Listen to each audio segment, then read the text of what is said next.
अब मैं अधिक समय न लेता हुआ आज के विशिष्ट वक्ता हमारे मध्य उपस्थित हैं डॉक्टर अमित रंजन सर। मैं आपसे साग्रह निवेदन करता हूं कि सर अपना विचार हम सबके मध्य शेयर करें।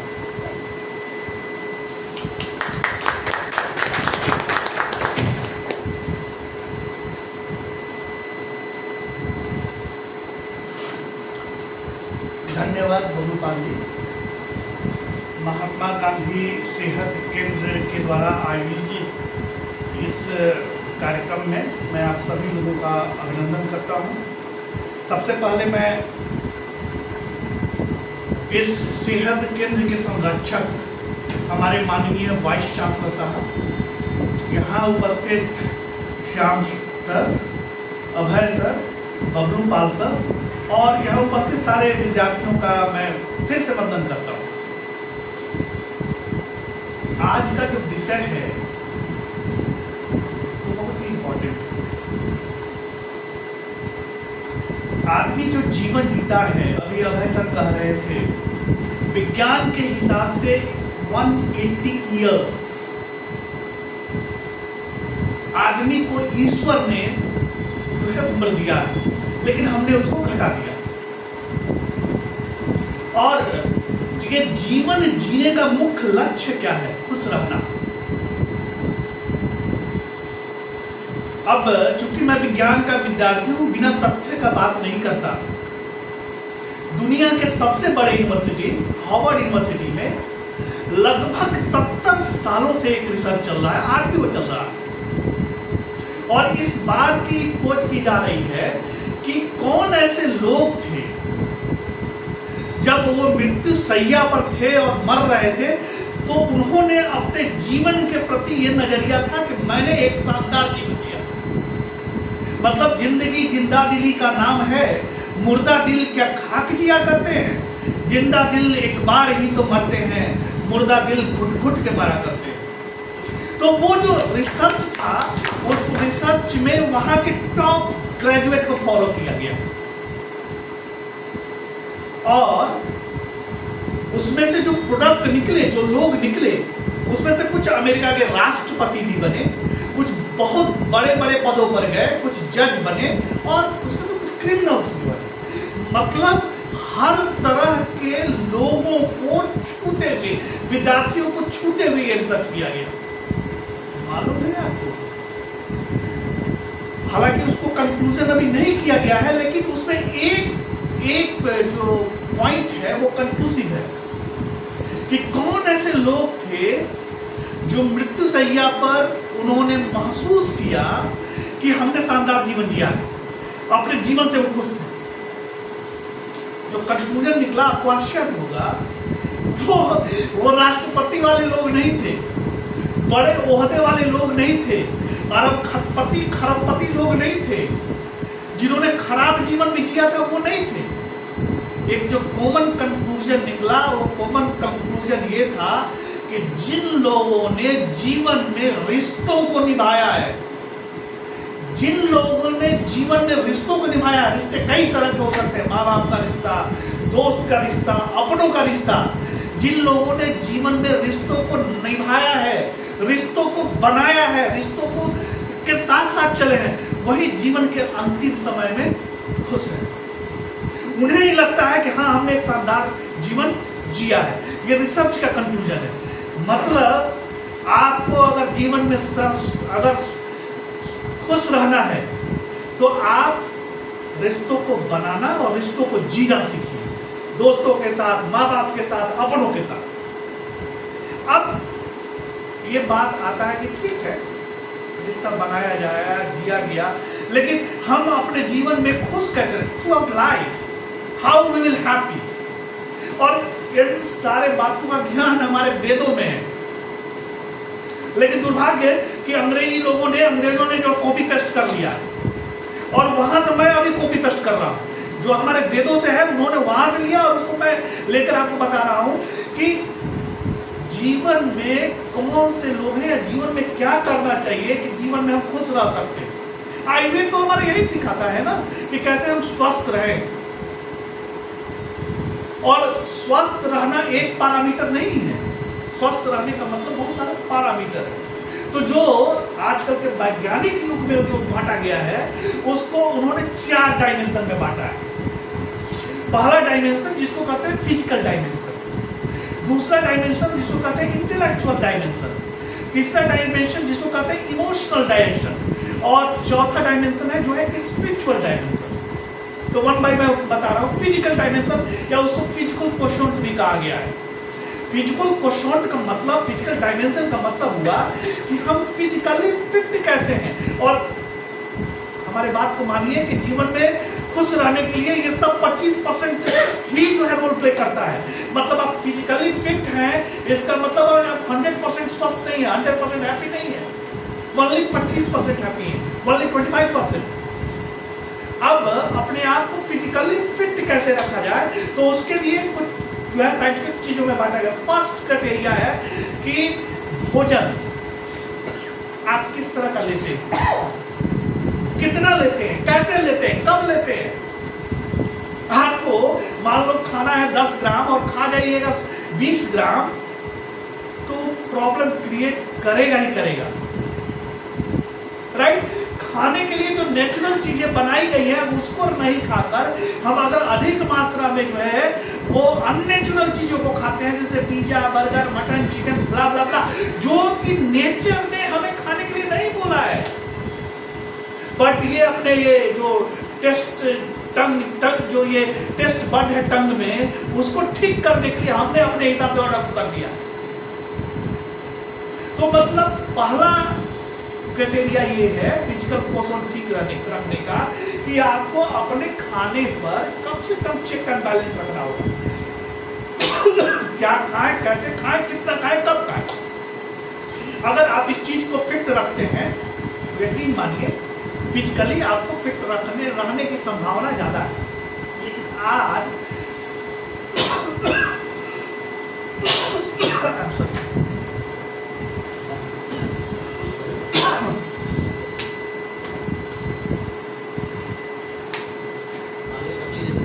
आज का जो युग है वो केवल हम पर डिपेंड नहीं करता। अब देखिए ना, हम सबों ने मिलकर पर्यावरण को इतना दूषित किया है और ऐसे ऐसे गैस और ऐसे ऐसे चीजें जो है पर्यावरण में शामिल है जो हम चाहें या नहीं चाहें वो हमारे शरीर को अफेक्ट करेगा। तो इसके लिए अपने आप को फिजिकली मजबूत करना होगा, भीतर से अपने सेल को मजबूत करना होगा, अपने आप को मजबूत करना होगा कि हमारा शरीर जो है उससे लड़ पाए। अभी हम कह रहे थे ना कि जीवन में जो है 180 साल जो है वो एज होता है ह्यूमन का। उसका सबसे अच्छा एग्जाम्पल आप लोग जाके गूगल करके देखिएगा, हुंजा प्रजाति है पाकिस्तान में, जाइएगा देखिएगा, वहाँ 60-70 साल की औरतें आज भी जो है वो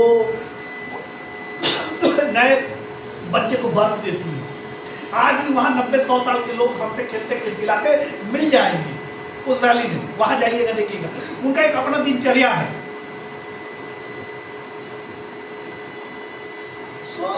अगर हम पहली बात बताएं कि खाना खा लेते हैं ठीक से और उसके बावजूद ये बाहर का को हम कैसे ठीक कर सकते हैं, तो उसके लिए अपने आप को भीतर से मजबूत करना होगा। तो आप दूसरा जो पहला डायमेंशन का दूसरा जो पॉइंट है उसमें आपको एक्सरसाइज पर, योगा पर, प्राणायाम पर कुछ समय देना होगा।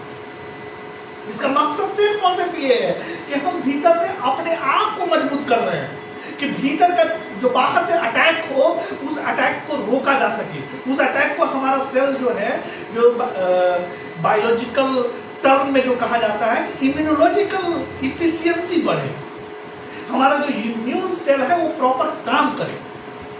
इसके लिए आपको एक्सरसाइज, योगा और प्राणायाम इन सारे के शरण में जाना होगा अगर आपको फिजिकली फिट रहना है।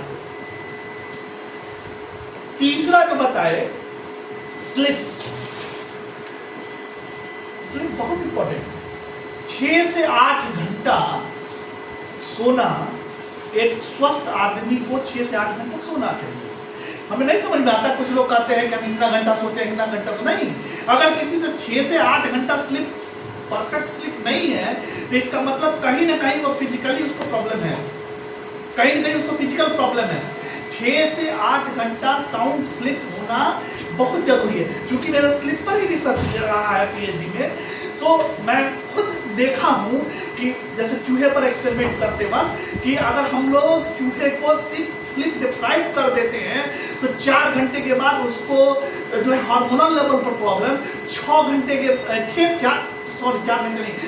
दिन के बाद जो है हार्मोनल और एंजाइम लेवल पर प्रॉब्लम, 6 दिन के बाद देखा जाता है कि सेल के स्ट्रक्चरल लेवल पर प्रॉब्लम, और 8, 9 और उसके ज्यादा दिनों के बाद चूहे का डेथ हो जाता है।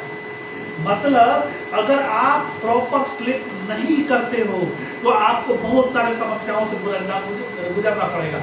आज विज्ञान ने ये सिद्ध किया है कि अगर जिसका प्रॉपर स्लिप नहीं है उसका अल्जाइमर हो सकता है, पार्किंसंस हो सकता है, डायमेंशिया हो सकता है, हार्ट का प्रॉब्लम हो सकता है, किडनी का प्रॉब्लम हो सकता है। There are so many problem if अगर आप प्रॉपर स्लिप नहीं लेते हो। सो तीसरा जो है फिजिकली फिट रखने के लिए आपको 6 से 8 घंटा स्लिप लेना ही होगा। और चौथा इसमें जो कहा जाता है कहा जाता है जो है लीजर पीरियड को एंजॉय करो। मतलब ऐसा नहीं कि किताबी कीड़ा बन गया और पढ़ते जा रहे हैं, सारा काम को करते, नो, एंजॉय सम टाइम, कुछ मिनट निकालो अपने लिए जिसको कहते हैं लीजर टाइम। उसमें जाके बिना मतलब का, बिना स्वार्थ का किसी काम में लग जाओ, किसी से गप मारो, वो आपके लिए जरूरी है, आपके सेहत के लिए जरूरी है। तो हम अपने, अगर आप ये सब, इसके अलावा भी और सारे पॉइंट्स हैं, लेकिन मिनिमम अगर आप इतना पॉइंट्स को अगर फॉलो करते हो तो शायद आप फिजिकली फिट हो। और मैं अगेन बोल रहा हूं, मतलब आप 25% स्वस्थ हो अगर इस काम को करते हो और फिजिकली आप ठीक हो। अभी 75% बाकी है। दूसरा हमने बताया था इंटेलेक्चुअल डायमेंशन, इंटेलेक्चुअल क्वेश्चन। ये हमारा जो ब्रेन है ना, इसका जो न्यूरॉन है ना, वो लगातार काम करते रहता है, उसका एक अपना एक पैटर्न है, फायरिंग पैटर्न है। और जो व्यक्ति आज जितना जानता है कल उतना ही अगर जानता है तो इसका मतलब ये हुआ कि वो अपने आप को इंटेलेक्चुअली शार्पन नहीं कर सकता है। आज हमारे पास जो नॉलेज है कल डेफिनेटली उससे ज्यादा नॉलेज होना चाहिए। मतलब हर दिन हमें कुछ ना कुछ सीखना है, और सीखने का मतलब क्या, पॉजिटिव ढंग से सीखना। कुछ तो लोग कहते हैं, कुछ बच्चे बात करते वक्त कहते हैं अरे सर हमने तो ये भी सीखा, ठीक है, लेकिन आपको अगर सोसाइटी में पॉजिटिविटी बढ़ाना है तो आपको पॉजिटिव ढंग से चीजों को सीखना होगा। आप किताबों को पढ़ो, रोज कुछ ना कुछ सीखो, रोज कुछ ना कुछ। अब जैसे घर में, अब मेरी माता जी से मैंने ये कहा तो उन्होंने कहा कि अभी से एज में जो है 60-70 एज में मैं क्या सीखूंगी। अरे भाई, आलू भी काटते हो उसका भी डायमेंशन होता है, राइट, सब्जी भी तलते हो उसका भी, वो भी सीखना है। आप जो भी काम कर रहे हो उसमें कुछ नया सीखने की कोशिश करो। अब मान लो जो मजदूर वर्ग का है वो कहेगा सर हम लोग तो पढ़ते लिखते नहीं, हम क्या सीखें। नहीं, आप जो कर रहे हो, जिस फील्ड में हो, उसमें कुछ ना कुछ सीखना है। और अगर यकीन मानिए, अगर आप हर दिन कुछ ना कुछ नया सीख रहे हैं तो इसका मतलब आपका 25%, ये 25% फिट है, यानी 50% फिट हुआ, 50% आप जो है हेल्दी हुए। तीसरा जो है वो है इमोशनल डायमेंशन, इमोशनल क्वेश्चन। ये बहुत इंपॉर्टेंट है और इसको हम अधिकांश लोग इग्नोर करते हैं। अब लेट अस सपोज दैट, देखो इसको समझने की कोशिश करो कि लेट अस सपोज दैट किसी लड़के ने किसी लड़की को आई लव यू बोला, राइट। अगर वो इमोशनली ठीक नहीं है तो बात क्या करेगी, एक तमाचा जड़ देगी जोर से, सो सिंपल, सो सिंपल। लेकिन अगर उसका इमोशनल क्वेश्चन ठीक है तो she will handle with care, right, कि सांप भी टूट, वो कहते हैं मर जाए और लाठी भी न टूटे। सो इमोशनल क्वेश्चन का मतलब क्या हुआ, हमने अगर मान लीजिए बबलू पाल सर को कुछ कहा और बबलू पाल सर लाठी लेके हमारे पीछे पड़ गए तो he is not emotionally fit. Emotional question कहीं ना कहीं मतलब किसी चीज को अगर कहा तो उसका रिएक्शन कैसे कर रहा है। अगर आपको किसी ने कुछ बोला और आप गुस्से में आ गए, इसका मतलब आप इमोशनली फिट नहीं है, आप रोने लगे, आप मतलब आप इमोशनली फिट नहीं, आपका 25% गड़बड़ है। और ये एक दिन में नहीं आता, ये सालों साल प्रैक्टिस के बाद आता है। मैं अपने लाइफ में जानता हूँ, मैं इस विश्वविद्यालय में हमें लगता है 1-2 साल इमोशनली डिरेल्ड था ड्यू टू डिफरेंट रीजन, क्योंकि दोस्तों का बहुत बड़ा इफेक्ट पड़ता है, सर्किल का बहुत बड़ा इफेक्ट पड़ता है, आप कैसे लोगों के बीच में रहते हो बहुत बड़ा इफेक्ट पड़ता है। आप अकेले रहो, दैट विल बेटर। इसलिए मैं बोल रहा हूं क्योंकि मुझे किसी प्रॉब्लम को कैसे टैकल करना है आता ही नहीं था। मुझे किसको क्या बोलना है, अगर किसी ने बोला हमारे मन मुताबिक नहीं बोला, हम उस पर फायर हो गए। इसका मतलब सिंपल सा मतलब है कि हम इमोशनल क्वोशंट हमारा गड़बड़ है, और अधिकांश लोगों का इमोशनल क्वोशंट गड़बड़ होता है, यानी 25% गड़बड़ होता है। इस 25% को ठीक करना है, मतलब अपने इमोशंस पर कंट्रोल रखना है। किसी ने आपको कुछ कहा तो आप उसको कैसे रिएक्ट करते हो, ये आपका इमोशन का पार्ट है। और अगर आपको यकीन मानिए तीनों ठीक है तो आप 75% जो है वो स्वस्थ हैं या हैप्पी लाइफ जी रहे हैं। चौथा जो बहुत इंपॉर्टेंट है, and that is known as SD, spiritual quotient. अब स्पिरिचुअल क्वोशंट में क्या है, मकसद होता है काम को करने का। आप स्पिरिचुअली कितने साउंड हो, वो बहुत इंपॉर्टेंट है। अब उसका एग्जाम्पल दे रहा हूं। अब यही मान लो महात्मा गांधी केंद्रीय विश्वविद्यालय में हम प्राध्यापक लोग हैं।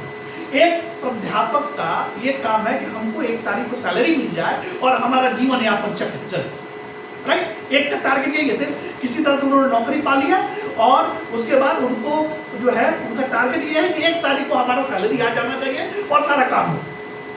दूसरा शिक्षक ये है, वो सोचता है कि सैलरी तो है, सैलरी सबके लिए जरूरी है, लेकिन साथ साथ हमारे जो बच्चे हैं वो पुष्पित और पल्लवित हो, उनको मैं ठीक से पढ़ाऊं, उन्हें नेशनल और इंटरनेशनल एक्सपोजर दूं, सो दैट वो एक सभ्य समाज का निर्माण कर पाए।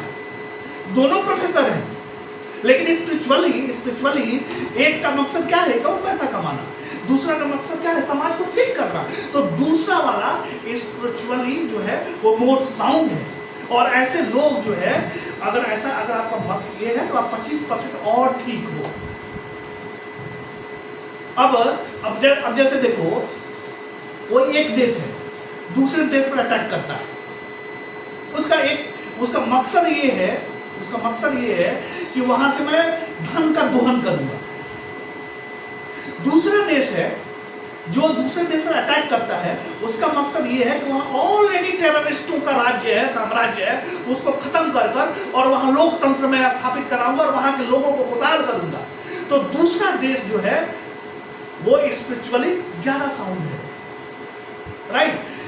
ह्यूमन के केस में मैं अभी आप लोग को चार बातें अभी जो बताया कि फिजिकल डायमेंशन आपका ठीक होना चाहिए, इंटेलेक्चुअल डायमेंशन आपका ठीक होना चाहिए, इमोशनल डायमेंशन आपका ठीक होना चाहिए और स्पिरिचुअल डायमेंशन आपका ठीक होना चाहिए। अगर ये चारों डायमेंशन अगर आपका ठीक है तो समझिए आप एक स्वस्थ इंसान हैं।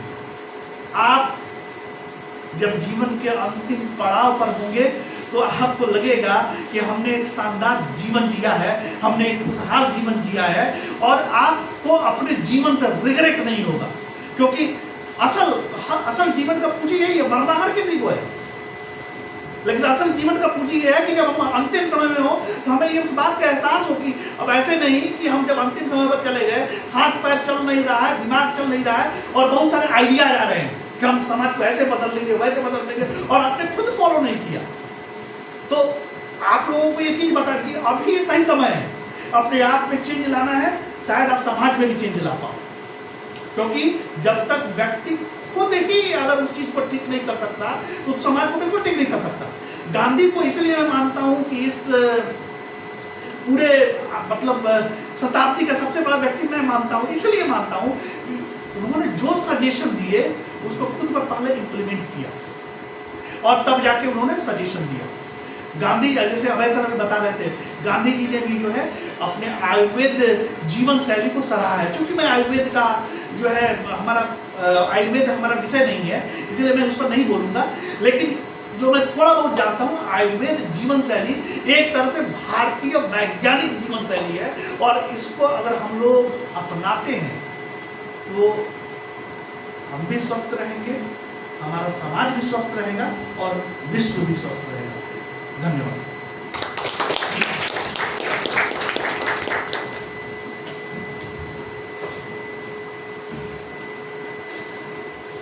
बहुत बहुत धन्यवाद सर, आपने बहुत ही सारगर्भित उद्बोधन दिया, इसके लिए मैं हृदय से आपको बहुत बहुत धन्यवाद देता हूँ।